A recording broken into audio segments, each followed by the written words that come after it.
किस्त 1 जिन की कैद। कौकब एक अंधेरा जंगल था। ऐसा जंगल जहां इंसान भटक कर भी जाने की हिम्मत न करे। इसी जंगल में रहता था एक जालिम और ताकतवर जिन, ज़ारम। इसकी आंखों में सुर्ख शोले जलते थे और दिल में सिर्फ नफरत बसी हुई थी। एक दिन ज़ारम ने आसमान से एक रोशनी को गिरते देखा। वो रोशनी एक परी थी, निहायत हुसैन, मासूम और रूहानी नूर से भरी हुई। इसका नाम था लालेन। लालेन इंसानों की मदद करने आई थी, लेकिन भटक कर कौकब के जंगल में आ गई। ज़ारम ने इसे देखा और फौरन अपने जादू से एक शीशे के कैदखाने में कैद कर दिया। परी ने घबरा कर सवाल किया, मुझे क्यों कैद किया गया? मैं तो किसी का बुरा नहीं चाहती। ज़ारम बस मुस्करा अलिफाटे और बोला, तुम्हारी रोशनी ने मेरे अंधेरे को चाहने पर मजबूर किया है। अब तुम हमेशा के लिए मेरी कैद में रहोगी। दिन गुजरते गए। लालेन के आंसू आहिस्ता आहिस्ता ज़ारम के स्वामी दिल को बदलने लगे। पहली बार इसने मासूमियत को महसूस किया।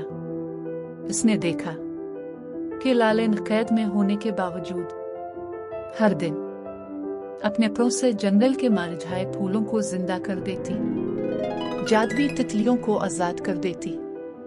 ज़ारम ने हैरत से पूछा, तुम कैद में हो, फिर भी खुश रहने की कोशिश क्यों करती हो?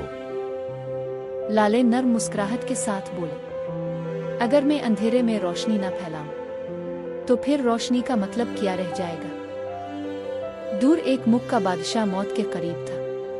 इसे बचाने का सिर्फ एक ही इलाज था, कौकब पहाड़ पर उगने वाला नीला जादुई फूल। ये फूल सिर्फ एक बार खिलता है और इस जगह पर पहरा होता है जालिम जिन ज़ारम का। बादशाह का बेटा शहजादा रायान निहायत बहादुर, अक्लमंद और नेकी से भरपूर दिल का मालिक था। इसने कसम खाई कि वो नीला फूल लेकर आएगा और अपने बाप को बचाएगा। रायान अकेला अपने घोड़े पर सवार कौकब पहाड़ की तरफ निकला। रास्ते में इसे एक सुनसान जंगल मिला जहां हर तरफ खामोशी और खौफ था। इसी जंगल के बीचों बीच एक चमकता हुआ शीशे का कैदखाना था, जिसमें बैठी थी लालेन, नूरानी परी जो आहिस्ता आहिस्ता कमजोर होती जा रही थी। रायान ने हैरत से पूछा, तुम कौन हो?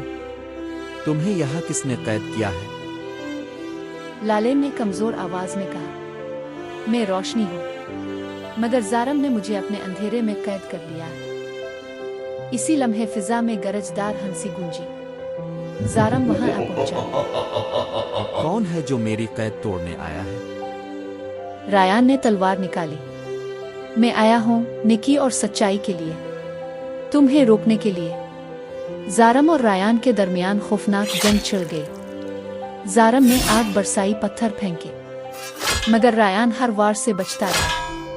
आखिरकार रायान ने अपने दिल की रोशनी और लालेन की दुआओं से ज़ारम का जादुई असा तोड़ दिया और ज़ारम चीख कर धोई में बदल गया। लालेन आजाद हो चुकी थी। नीला फूल। ज़ारम के अंधेरे के खत्म होने के बाद जंगल में बहार आ गई। लालेन के पर एक बार फिर चमकने लगे और फिजा नूर से भर गई। मगर अभी एक इम्तिहान बाकी था। वो नीला जादुई फूल जो सिर्फ चांदनी रात में खिलता था और जिसकी मदद से बादशाह की जान बच सकती थी, अभी भी कौकब पहाड़ की चोटी पर था, जहां ज़ारम ने आखिरी तलिस्माती खतरात छोड़े थे। लालेन ने रायान से कहा, यह फूल तुम तक जरूर पहुंचेगा, आओ मैं तुम्हें रास्ता दिखाती हूँ। वो दोनों उम्मीद और हौसले के साथ पहाड़ की तरफ रवाना हुए। रास्ते में वो जादुई तूफानों, बोलते पत्थरों और ख्वाबों के धोखे से गुजरे, मगर लालेन की रोशनी और रायान की नीयत ने हर खतरे को पिघला दिया। पहाड़ की चोटी पर चांदनी रात में वो नीला फूल रोशन हो रहा था। लालेन ने अपने परों से रोशनी बखेरी और फूल धीरे से झुक गया, जैसे मोहब्बत के सामने सर झुका रहा हो। रायान ने फूल को नरमी से तोड़ा और कहा, ये सिर्फ दवा नहीं, ये कुर्बानी, हौसले और मोहब्बत की निशानी है। मोहब्बत का अंजाम। नीला फूल लेकर वो दोनों वापस महल की तरफ रवाना हुए। रायान ने वो फूल अपने बीमार वालिद को दिया और सिर्फ चंद दिनों में बादशाह सेहतयाब हो गया। पूरे मुल्क में खुशी की लहर दौड़ गई, मगर सबसे बड़ी खुशी वो मोहब्बत थी जो आहिस्ता आहिस्ता रायान और लालेन के दिलों में परवान चढ़ चुकी थी। लालेन ने इंसानों की दुनिया में रोशनी फैलाने का फैसला किया और रायान ने इसका हमसफर बनने का। ज़ारम का अंधेरा सिर्फ जंगल से नहीं, दिलों से भी खत्म हो चुका था। अब हर तरफ सिर्फ उम्मीद, रोशनी और मोहब्बत थी। कहानी अच्छी लगे तो लाइक और सब्सक्राइब करना ना भूलें।